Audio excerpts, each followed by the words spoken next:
Hello, I'm Lisa Donohue, and I'm your host of Heart of the Matter, A Soulful Cure. The focus of this program is holistic health, creating the most optimal state of health for each and every one of us, mind, body, and spirit. And today, in getting to yet another Heart of the Matter, I have Gretchen Gregory. She's an herbalist and a gardener and an arborist, a huntress, a mother, grandmother, and so much more. And today we're going to talk about the power of plant and trees in the kingdom of such, and why we need their healing powers, and in particular, the ever popular herbalism. So thank you so much, Gretchen, for coming along today from Belmont and joining me here. So please stick around. We're going to learn a tip or two or something that could, or a tool that can improve all of our daily lives. So time's an illusion, Gretchen. It was like 2 years ago that I've been in this studio taping a show. You know, always have the best of intentions of getting here more. I've taped some other shows, but you've been on my mind for a long time.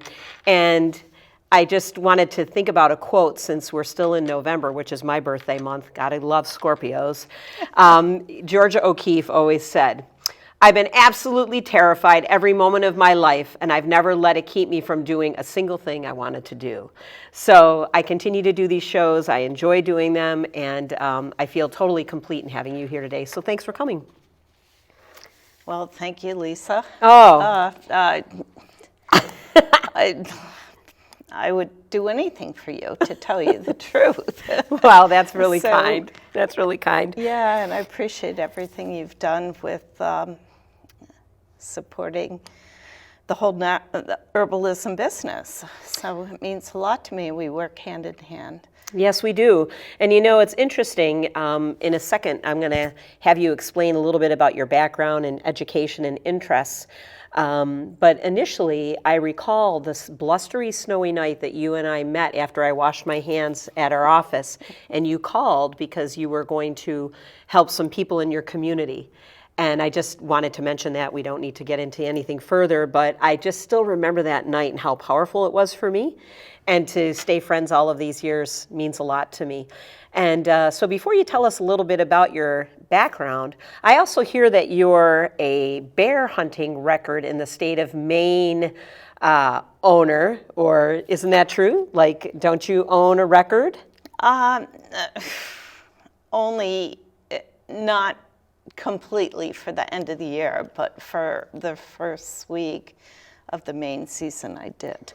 Wow. And so, you know, I mean, hunting is part of my life, as you know, and I prefer watching animals than shooting them. But if I do shoot an animal, then I completely do everything with the body of the animal, you know, don't waste anything.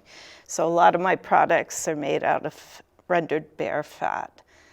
And that's an herbalist thing that goes way back, or an Indian thing, actually, to render the bear fat, because it's a great skin emulsion thing. It's good for so many things. The French used to use it because it absorbs into the skin so quickly, and the French used to use it for cooking, and then to regrow hair and things like that. So it's one of my kind of trademarks, I guess I should say, that I use a lot of my products with rendered bear fat that I render myself. I know, I was really impressed, and the reason I brought it up at all, and I should probably correct myself instead of saying like a record owner, a record holder, is that you are like a pint-sized powerful pixie when I look at you and all that you do. And I think it's really impressive, you know, how you come across in making all of your items.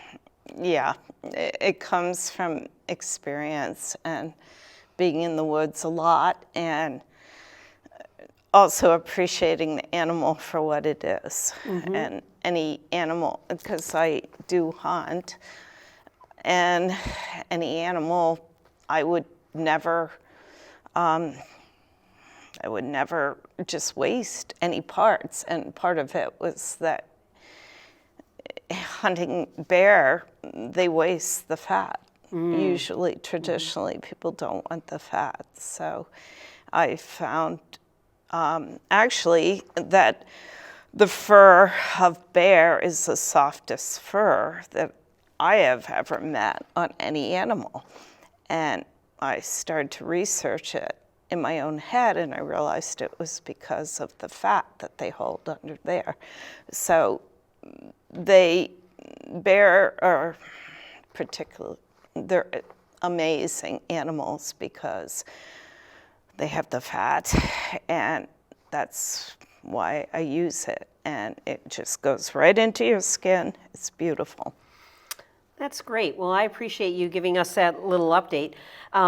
Is there anything briefly that you'd like to share about your background in education or your interests at large? I know we're going to cover some of this in a question that I have for you later. Is there anything that what else you would like to share about your background? Well, I was born in Pennsylvania in Amish country. I'm not Amish, but I'm German Dutch. And as a young person, I appreciated the fact that they knew how to rework the soil and use farm perfectly. Mm-hmm. And unlike other people, the Amish I have a true respect for. And growing up with a German background, I always felt that I wanted to be Amish. It's funny that you should say that because I grew up in Western New York with a clan of 500 to 600 families, some of which are direct relatives to some that live in Morrisville as well as Whitehall, New York. Morrisville, Vermont, and Whitehall, New York. And I would agree. I mean, people study them for the sustainability, and it's incredibly impressive, especially when, we look at all of the factors that are impacting our world these days, and what they've been able to continue to sustain and achieve is really, really impressive. If people have a question or if they want to consult you later, can they contact the station to do that? Of course. Okay, great. So what is herbalism? Why do we need the plant and tree kingdom? What is it? Well, herbalism is the study of plants that is therapeutic and medicinal. And it comes from all our cultures, from every culture in the whole world, from way back. And it's a basis of medicine. It's a basis of Western or Eastern medicine. Whether or not you choose to do Western medicine or Eastern, it really doesn't matter because plants are the basis of everything, are the basis. So, our United States has developed Western medicine, but herbalism is an alternative for the whole world. And it is just using the plants that you have right on your land, right locally, and doesn't mean you have to grow them. Mm-hmm. So would you say that's why it's important to all of us, especially in our region, because we have so much that's right out our front door, back door? Exactly. Yeah, we're very blessed that we live in Vermont, and it's northern climate. So we're a zone 2 to 3 primarily, maybe a 4. But the rest of New England and down a little farther is more a zone 4 and 5. And we also in Vermont are blessed because we have mountains and we have a lot of land that isn't touched, that isn't sold, that isn't cultivated, especially in the mountainous areas. Mm-hmm. So that land just regenerates itself continually. And whether or not you have an acre or just a mountain, you can find your herbs, which are considered weeds, and cultivate them yourself. Or just wildcraft them, gather them yourself. How did you begin practicing the study of plants and herbalism? Well, I started in Pennsylvania. I moved to Alaska, to the mountains of Utah and things like that. And then I came back to the Northeast, and I was a landscaper. So being a landscaper, so I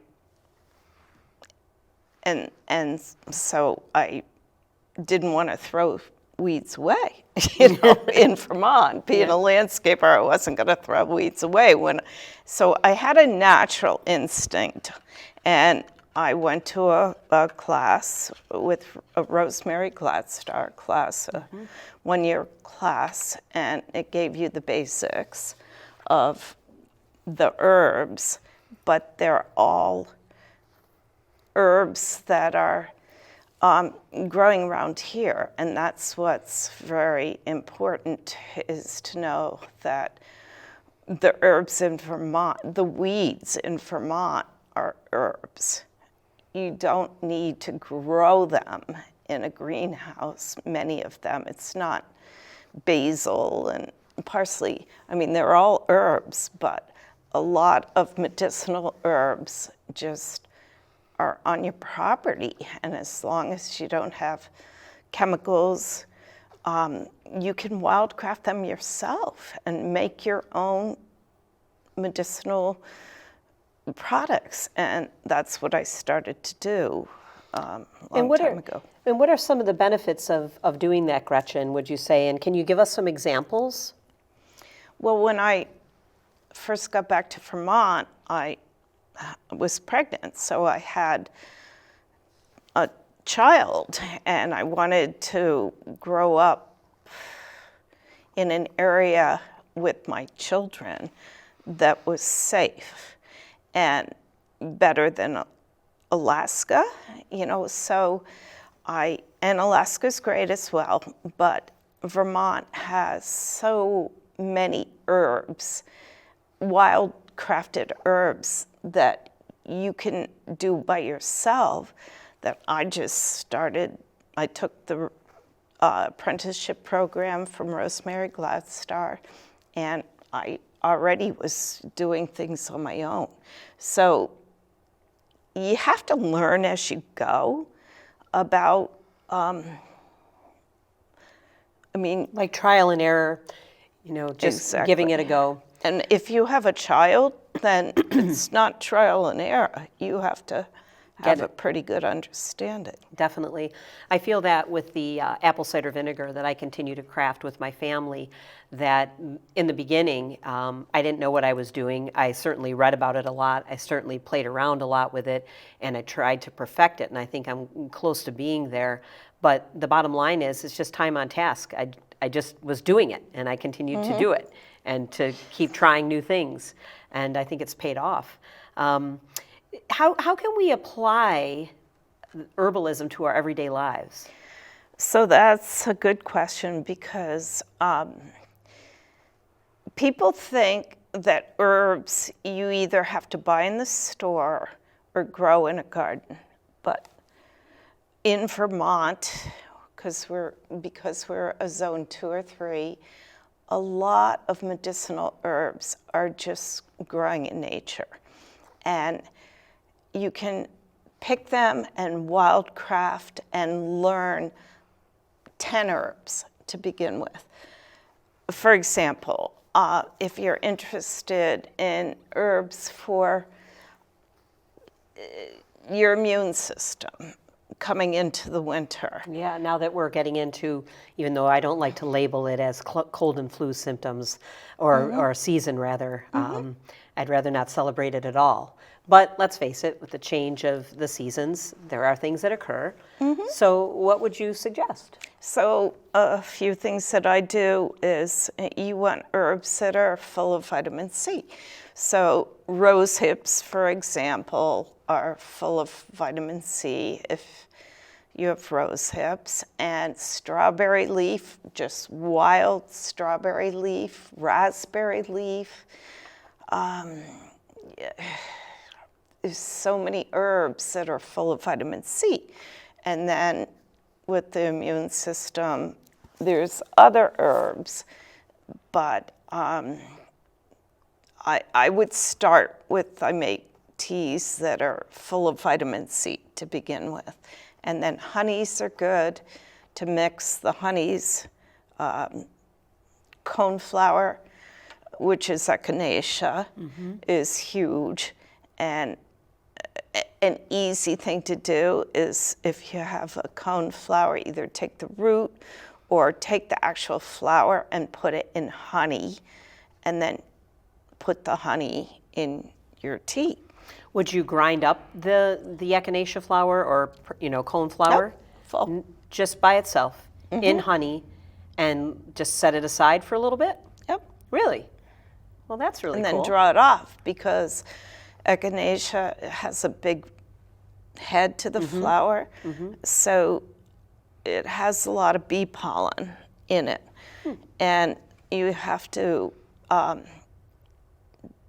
pick it when it's still active, when the bee pollen. So you're getting actually bee pollen in your honey if you do it that way.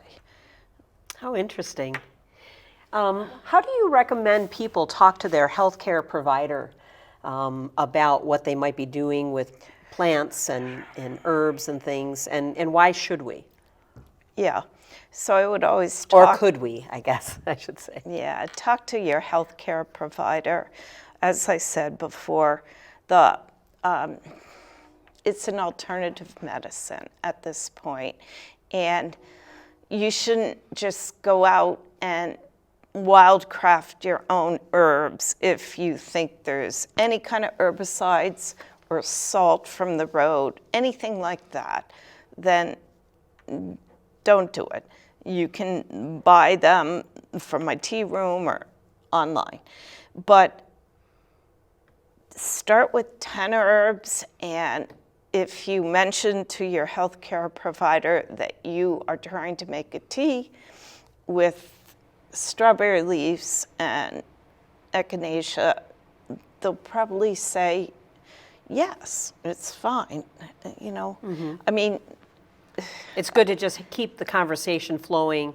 Yes. And let them know that you're trying some things and implementing some things into the mix. yeah, frankly, Lisa, most people buy tea in a box, and it's the same thing we're talking about, but we don't know where it comes from. That's true. So people that drink tea don't know where it comes from. That's a great point, because obviously where we live here in Vermont, people are really into the, supporting local, eating local. And, that's a great point about tea in a box. So it sounds like they'd have an infinite supply if they just ran out the back door and knew a few things of what they were looking for. And when you think about like an herbal summary, it's amazing how fast these shows go. So we probably have like another 10 minutes or so. What can someone do right now to improve their lives with plants? I think we've already alluded to that. One that comes to mind immediately, which I talked to you before we sat down, is like not that we're going to focus on it, but like St. John's wort, had so much popularity for a while. To me, it was like the ambassador of the herbal kingdom, like in a little tuxedo walking down a red carpet, if you will. But there are so many others that we could talk about. As you give an herbal summary, what could people do right now to improve their lives? Okay, so there's quite a few books that give people, and actually one is from Tractor Supply. Is that right? Backyard Medicine. Okay. And it's 10 herbs. Strawberry leaf, it's a great book. So you start with 10 herbs, and then you need to know where you are, what's safe to pick, and start with that. Like dandelion leaf, for example. People always would eat dandelion leaf salad, and Oh, I do. Yeah. I love sautéing it with garlic and onion, salt and pepper, and good olive oil, tossing it with pasta. Yeah. I'm Polish, but I know a lot of Italian people have always enjoyed Exactly. that. And that's isn't that a tonifier for liver? Isn't dandelion? yeah, it's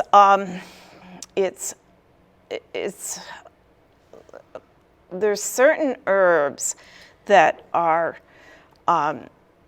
dandelion is, people don't like it in a lot of ways, but it is a tonifier, but it's also not as sweet. It's Like bitter? bitter. Bitter, yeah. And there's not too many herbs that are bitter. So, you know, if you learn about everything, there's not too many bitters. And then you get into the roots, which you harvest in the winter or fall. And you pick the dandelion in the spring because that's when your body's coming out of the winter. So you want the fresh greens in the spring. So things like dandelion and to mix with your spinach and all that, it's right in your garden. And or your footpath or wherever, just as long as it's, you know, a credible place to gather it from. exactly. Yeah, and that's the thing that I feel most strongly about is that even if you knew about, or if a person knew about, you know, 3 to 10 plants, you can do so much good for yourself. You do not have to, you know, take on the world. Right. You can strengthen your life with knowledge of a couple of plants. Yep. Start small, 3 to 10. I started with 10 and for your area, but you know, every yard is different. And so I pretty much wildcraft 50% of, or 70% of what I make medicinal teas and herbs and products out of. And that's kind of my big thing. I don't like buy them. I wildcraft as much as I can because I know it's coming right from my yard. And that's what everybody can do, but they don't realize it. And speaking of another element or item that is wildcrafted a lot and has gained a lot of popularity is chaga, or however you say shaga, and which is also a fungus and parasitic on birch and other trees, as I recall. And so what can you tell us about that, and is it safe? I still hope to go on that goat trek with you to find some of your sacred sources. And today you were kind enough to bring us some chaga, and we have a sample of chaga here as well. And in a little bit, we're going to share some pictures from a community acupuncture clinic that we did at Gretchen's Tea House back in May, which was a really special night, as I recall also. So, and if you're just joining us, I'm speaking to Gretchen Gregory, a Belmont, Vermont naturalist, about the power of plants. So what can you tell us about chaga? And there's a beautiful example. This is a slice of a birch tree, as you can see. And and this is a piece of chaga that would be growing off this right here, off the side. And it is a mushroom in the fungi, in the mushroom family. And it only grows in the birch family and some maples, but only at northern elevations. So you have to be in what I consider the Northeast, which is Vermont, New Hampshire, and Maine. If you won't find it below our latitude, basically. And so it is a mushroom that grows on the side, and it's developed from... Can I help hold that? Yep. So what happens is the tree has a wound. So you can see another part of it developing there. The tree has a wound, and when the tree starts to heal, it forms a chaga like this. And that is the healing part for the tree. And if the tree's dead, it won't happen. So chaga has been found out that it's the best thing for your immune system. It's out of all the mushrooms, it just has, in a nutshell, more properties to be good for your immune system. And so we're drinking that right now. And what I found is that, there's a lot of chaga people that collect chaga, and you have to be careful because the chaga, it will never grow back after you take it off. So you can over-harvest chaga if you find it in the woods. So you have to be respectful of finding this because it takes years and years to grow back. So a lot of people have been touting chaga for cancer prevention, among many other things. And it's good to know that a few of the elements that you shared with us about being respectful, knowing how to harvest it, or taking someone who really knows what they're doing with you if you happen to find some in the woods. And to always leave some for others, I guess, would be another good thing too. Yeah. And as we're almost at the end of the show already, so it goes so quickly. We have roughly about 3 minutes left.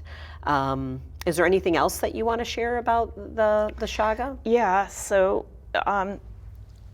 chaga, the great thing about it is it's a dark tea. You could see it in here. It's a great coffee substitute. I was trying to wean myself from coffee, and it's dark. It's very dark. So, and you can flavor it, and that's what a lot of people do. And they flavor it, and they sell it as, different kinds of flavor chaga tea, or you can buy it as tinctures, lots of things. But it's just because it's so good for the immune system, and it tastes like coffee without the aftertaste. So it's That's a good way to think about it. Yeah, it's a great alternative for coffee. And we were able to speak about so many different alternatives back in May when we hosted our community acupuncture clinic from the Thrive Center. It was our 10th annual. And you were kind enough to share your tea house with us. And we were going to infiltrate some photos to share that experience with our viewers. This is great. That is Virginia Veronin, who is our licensed acupuncturist who has worked with us the last 10 years. Isn't that a beautiful picture of Virginia? Yeah. And then the next one is all of us meditating for a half hour after the seeds or needles were set. And this again is on the porch of your beautiful tea house in Belmont. And the next one is Gretchen doing what she does best, educating in the tea house. And that is my, Virginia and Gretchen, my soul sisters.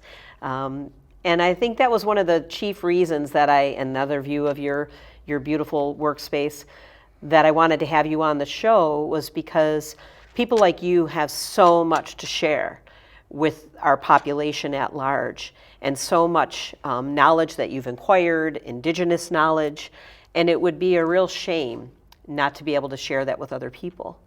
So I hope that you continue to, work your craft and share that knowledge with other people. I really wanted to ask you just in a few seconds what you do for your own health and wellness and balance in your life as we just round this up in the next 15 seconds or so. Not a lot of time. Yeah, no, it's,